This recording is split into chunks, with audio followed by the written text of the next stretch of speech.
అభ్యర్థులందరికీ శుభోదయం.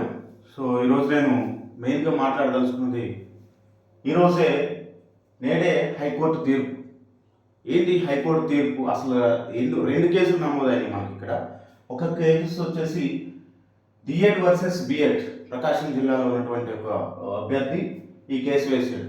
సో ఏమని వేసాడంటే 2023లో మన దినేష్ శర్మ అనేటువంటి వ్యక్తి రాజస్థాన్లో ఒక కోర్టు వేసాడు. డిఎడ్ చేసిన వ్యక్తులకు మాత్రమే ఎస్జిటి ఇవ్వాలి, బిఎడ్ చేసిన వ్యక్తులకి ఎస్జిటి పోస్టులు ఇవ్వకూడదు అని వేస్తే ఆ రోజు అనుకూలంగా, అంటే డిఎడ్ అభ్యర్థులకు అనుకూలంగా నోటీస్ వస్తే అదే అంటే జడ్జిమెంట్ వస్తే అది అన్ని రాష్ట్రాల్లో వర్తించాలి అని చెప్పేసి సుప్రీంకోర్టు ఏం చేసిందంటే అన్ని రాష్ట్రాలకి అది పంపించమని ఎన్సిటికి గైడ్ లైన్స్ ఇస్తే ఎన్సిటి వాళ్ళు కూడా గైడ్ లైన్స్ ఇచ్చారు ఆల్రెడీ. అందరూ కంపల్సరీగా ఇది ఫాలో అవ్వాలి అని చెప్పేసి. కానీ ఇక్కడ చూస్తుంటే మన ఏపీలో ఎవరికి లేని రూల్స్, అంటే ఇది మన భారతదేశంలో లేనట్టు, అసలు ఏపీ జగన్మోహన్ రెడ్డికి రాజ్యాంగంతో పని లేదన్నట్టు ఏం చేశారంటే ఇక్కడ మనకి బిఎడ్ అభ్యర్థులకి ఎస్జిటి పోస్టులకు అవకాశం ఇస్తూ ఒక నోటిఫికేషన్ ఇచ్చాడు. ఇది కావాలని ఇచ్చారా లేకపోతే తప్పించుకోవడానికి ఇచ్చారా ఏంటి అనేది అర్థం కావట్లేదు. కంపల్సరీ చూస్తుంటే ఏంటంటే మేము ఇచ్చాము, కాకపోతే కోర్టే మమ్మల్ని కండక్ట్ చేయొద్దు అనేది అని చెప్పిస్తాం. అంటే ఎలక్షన్ కోసం కావాలని హడావిడిగా, అంటే ముందు తెలియదు వీళ్ళకి వేలకు లక్షల సలహాదారులు ఉంటారు తీసుకునేవాళ్ళు, లక్షల జీతాలు నెలలు తీసుకుంటున్నారు. వాళ్ళంతా ఏం చేస్తున్నారు, వాళ్ళు ఇచ్చే సలహాలు ఏంటి? ఎన్నిసార్లు కోర్టులో మొట్టికాయలు ఎంచుకుంటారు మీరు? హైకోర్టులో ఇప్పటికీ 100కు పైన సార్లే హైకోర్టులో మొట్టికాయలు ఎంచుకున్నారు. ఇదొకటి.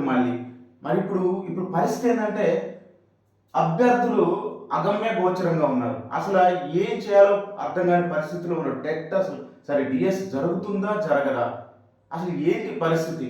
చాలామంది పాపం ప్రైవేట్ అభ్యర్థులు అయితే జాబులు మానేసి పోయి కూర్చున్నారు. ఇప్పుడు మళ్ళీ వాళ్ళని ఎవరు జాబ్లో తీసుకుంటారు? తర్వాత చాలామంది అభ్యర్థులు కోచింగ్లోకి వెళ్ళి కూర్చున్నారు.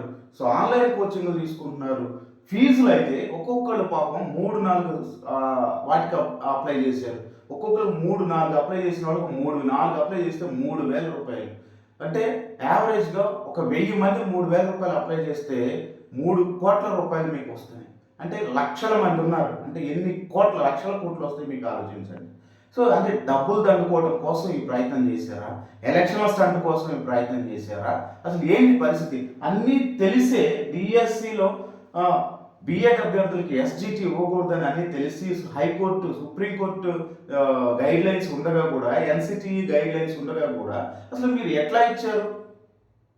కావాలని జస్ట్ ఒక ఎలక్షన్ స్టంట్లో తప్పించుకోవటం కాదు. కాకపోతే దీనివల్ల ఇప్పుడు రేపు జరగబోయే టెట్కి కూడా ప్రమాదం కొంచెం ఉంది. అసలు ఈ టెట్ అయినా జరుగుతుందా లేదా? ఎందుకంటే టెట్లో కూడా బిఎడ్ అభ్యర్థులకి పేపర్ 1 రాసుకునే అవకాశం కల్పించారు. సో రేపు 27 నుండి జరగబోయేటువంటి టెట్ అయినా జరుగుతుందా లేదా అనేది ఎవరికి ఇప్పుడు అర్థం కావట్లేదు. అసలు ఈ తప్పులంటే ఎవరిది తప్పు అంటే, సో గవర్నమెంట్ దీనికి బాధ్యత వహించాలి. అసలు ఒక క్లారిటీ లేకుండా, ఒక విధానం లేకుండా, ఒక పద్ధతి లేకుండా నోటిఫికేషన్ ఇచ్చేసి చేతులు దులుపుకున్నాం, మీరు ప్రిపేర్ అవ్వండి, మేము ఇచ్చినాక మీరు ఎందుకు ఇదిగారు అని చెప్పేసి. అంటే మొన్న బొత్స గారు కూడా అంతే అంటున్నాడు. ఇవ్వలేదంటేనేమో ఇవ్వలేదంటారు, ఇచ్చినాకేమో మాకు అది లేదు ఇది లేదంటారు, టైం లేదంటారు.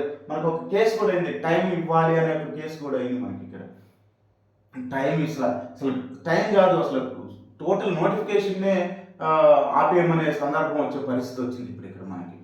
స్టే వస్తుందా లేకపోతే నోటిఫికేషన్ క్యాన్సిల్ చేయమంటారు అనే పరిస్థితికి వస్తుంది. కాకపోతే 100కి 150% కంపల్సరిగా డిఎడ్ అభ్యర్థులు, అంటే ప్రకాశం జిల్లాలో మన అభ్యర్థి చేసినటువంటి కోర్టు తీర్పుకి కంపల్సరిగా అనుకూలం, ఇతని యొక్క కేసుకి అనుకూలంగా వచ్చే అవకాశాలు 100కి 200%, 100కి 200% ఇక్కడ డిఎడ్ అభ్యర్థులకు మాత్రమే అనుకూలంగా వచ్చే అవకాశం. ఎందుకంటే రాజస్థాన్లో 2003లో వేసిన కేసు కూడా అదే, Dinesh Sharma versus union of India, దానిలో కూడా అదే అయిందనమాట.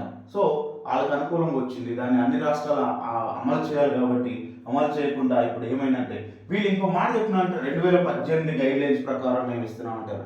2018 గైడ్ లైన్స్ ప్రకారం ఎట్లా ఇస్తారు ఆయన? మధ్యలో 2023 సుప్రీంకోర్టు జడ్జిమెంట్ ఇచ్చింది కదా, దాన్ని ఎట్లా ఇది చేస్తారు? మీరు మర్చిపోతారు. రైట్. ఆలోచన లేదా మీకు? ఆలోచన ఉండదా మీకు? కాకపోతే అసలు ఏదో ఇవ్వాలి కాబట్టి ఇచ్చామని, లేకపోతే జనాల్ని అభ్యర్థుల్ని సైలెంట్ చేయడం కోసం అనుకుంటున్నారా? మీరు ఒక ప్రోగ్రామ్ చేస్తున్నారు, సిద్ధం అనే ప్రోగ్రామ్. ఎస్, సిద్ధంగా ఉండండి. మా అభ్యర్థులు కూడా సిద్ధంగా ఉన్నారు. ఓకే, జాగ్రత్త.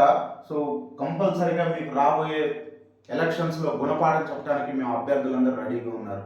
మాకు గనక డిఎస్సి జరగకపోతే దాన్ని మీరు సిద్ధంగా ఉండండి, మేము సిద్ధంగా ఉన్నాం. ఓకే, సో ఓకే, ఇది అభ్యర్థులారా. సో ఇప్పుడు మనం ఇంకా ఏదైనా అప్డేట్ ఉంటే మనం ఈరోజు 3 గంటల వరకు ఏదైనా అప్డేట్ వస్తే మళ్ళీ ఒకసారి కలుసుకుందాం. అంతవరకు సెలవు.